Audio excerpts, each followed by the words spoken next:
Today we are going to learn about batteries, and before we start this video, if you learned something from this video, hit that like button, and for more content like this, please do subscribe. We use batteries almost every day. They are in our phones, they are in our TV remotes, they are even in our cars. So how do they work? And why there are so many shapes and sizes of them? First, let's take a look at some of them. This, we all know, is a AAA battery.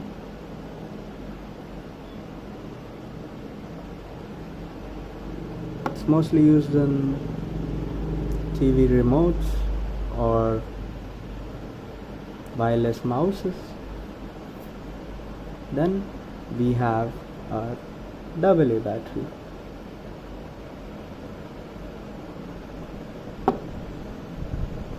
This is also used in some TV remotes, some wireless mouses, and even in toys.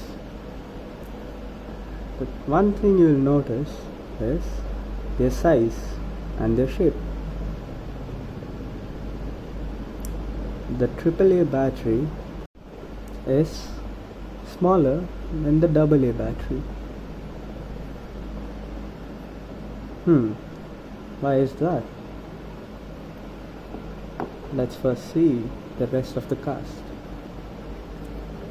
Next, we have something that you might have seen somewhere in DIY videos or even in electrical shops. This is a 9-volt battery. Again, the size is different.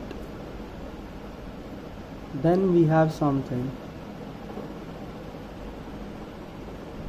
from a phone. This is a phone battery. Again, the shape is different, the size is different. And it's 3.7 volts.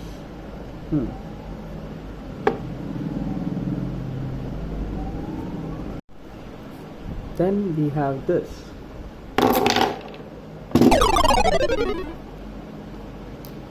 Poor battery. This is a 6-volt 5 amp battery.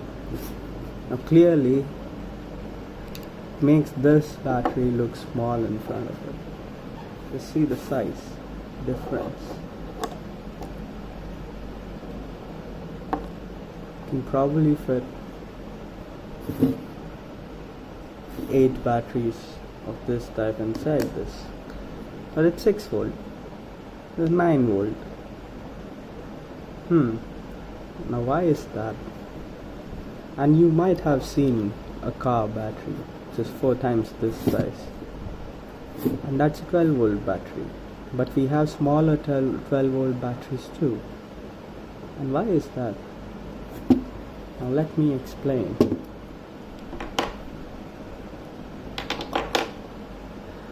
This is a 6-volt battery. This is a 9-volt battery. But this is a 5 amp-hour battery. The important thing over here is amp-hour. So to measure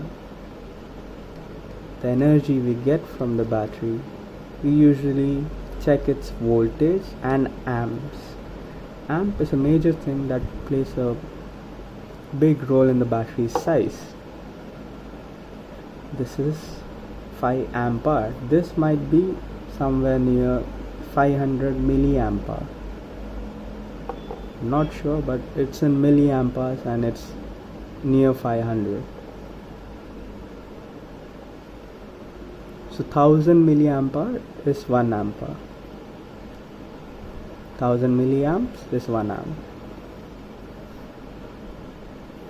So why this difference in size, and what does amp hour mean?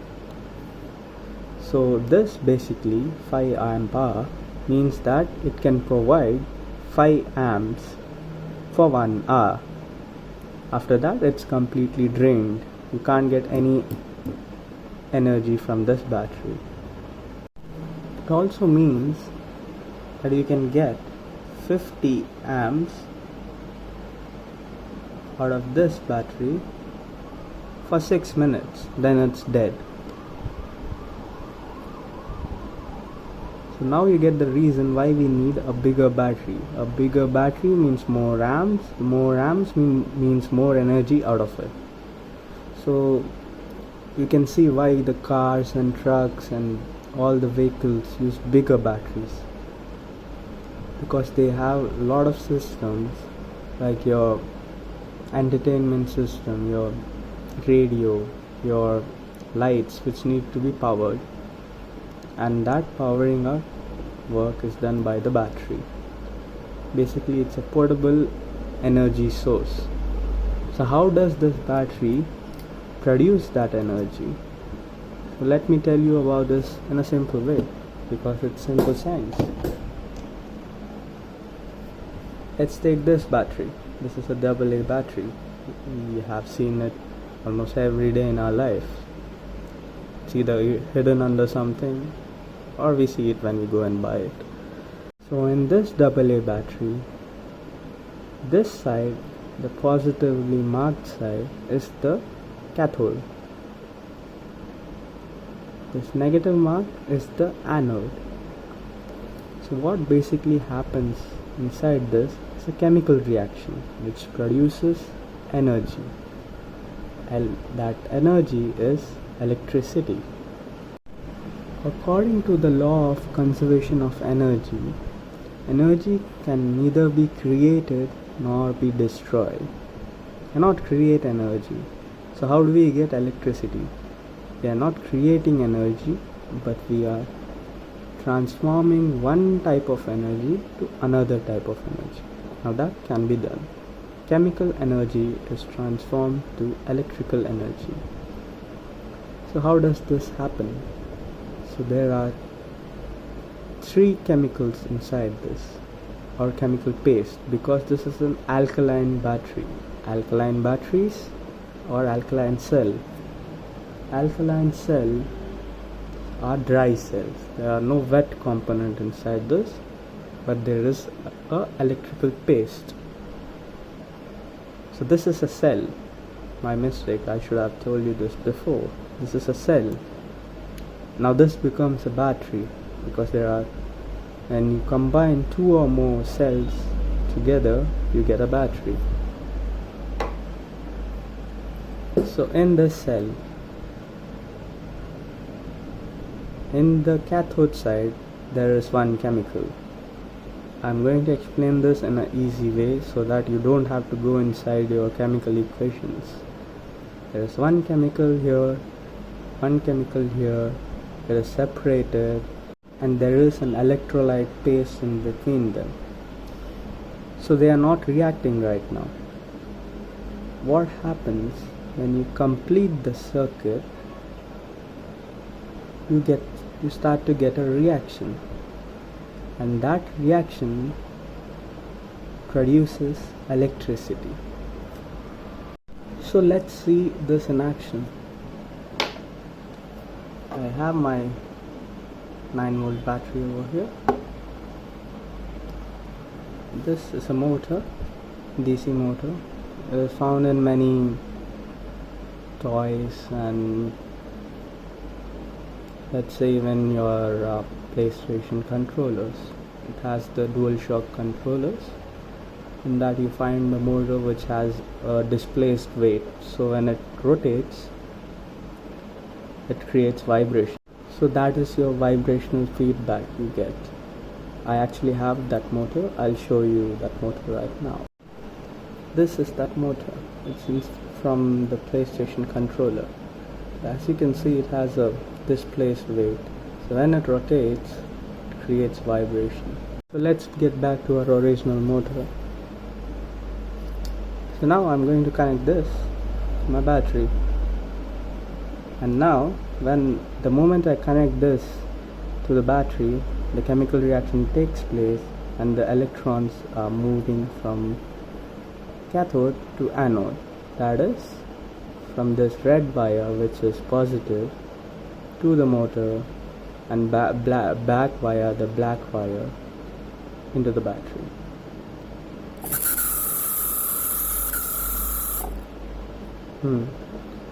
Motor is clearly excited to be featured on this channel, but as you can see, and it's dead. As you can see, this is how electricity is produced in a battery. So now we know that why we have different shapes and sizes and types of batteries. Now let's come to types. This is an alkaline battery. It's known as dry cell. Doesn't have any liquid in it. And this is a lead acid battery. Now I didn't want to do this, but lead is an element and there are chemicals inside this which are related to lead, and lead is harmful. So that's why we move away from this battery, right? Not in many applications, but when it comes to phone batteries, which is much smaller than this and much thinner than this, obviously, we use something known as lithium ion batteries. They are completely different. They don't contain lead. And again, not my mistake, the battery is named lithium ion and it's a chemical. Different types means different uses, different energy levels, different efficiencies. We are not going to get into that. The basic of a battery is, this is a 6-volt battery. It has 6 volts. Volts are known as potential difference between two terminals. Here are the terminals. What is potential difference? What is ampere? What is volts? An easy example would be water flowing through a pipe.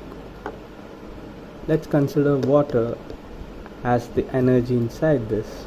But to be precise, water would represent electrons that are inside this. So when I connect something to a battery, the chemical reaction starts inside this. That is rated 9 volts. So the potential difference between this terminal and this terminal, wire end and this wire end, is 9 volts. So to understand that in a simple way, the water is flowing through a pipe. I don't have a pipe, but I have many pens. So let's make a makeshift pipe.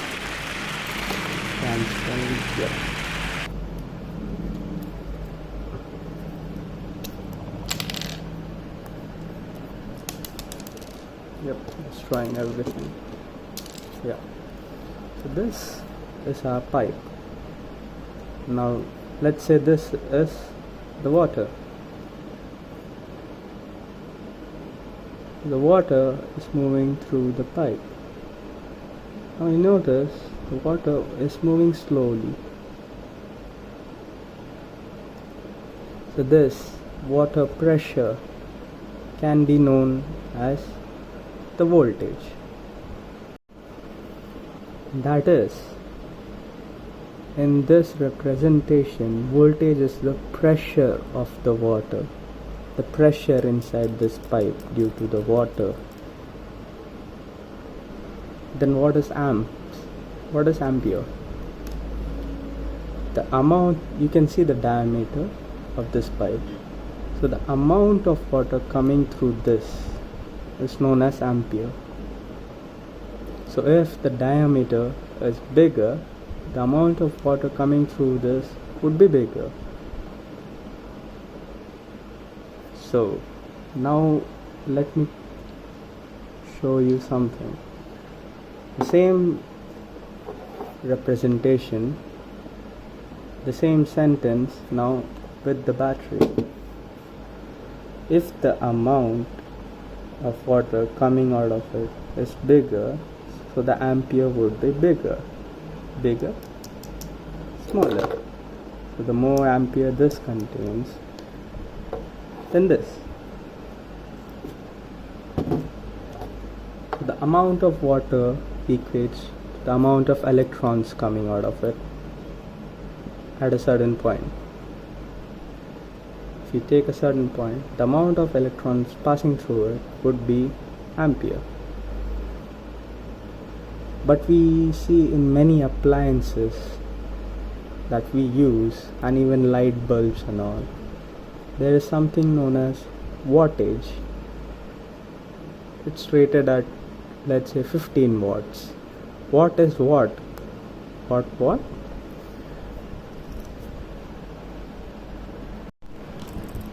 So watts is nothing but the voltage into ampere. Let's say if you have a device that requires 5 volts and 2 amps, so it's rated at 10 watts. It's simple. So I hope you understood something about our batteries over here and all the batteries in the world. It's just simple science behind the battery, nothing complicated. There are more complicated stuff related to battery, but this is enough for you to understand how a battery works. I hope this video was useful for you and you were able to learn something out of it. Thank you. And please do like and subscribe for more content.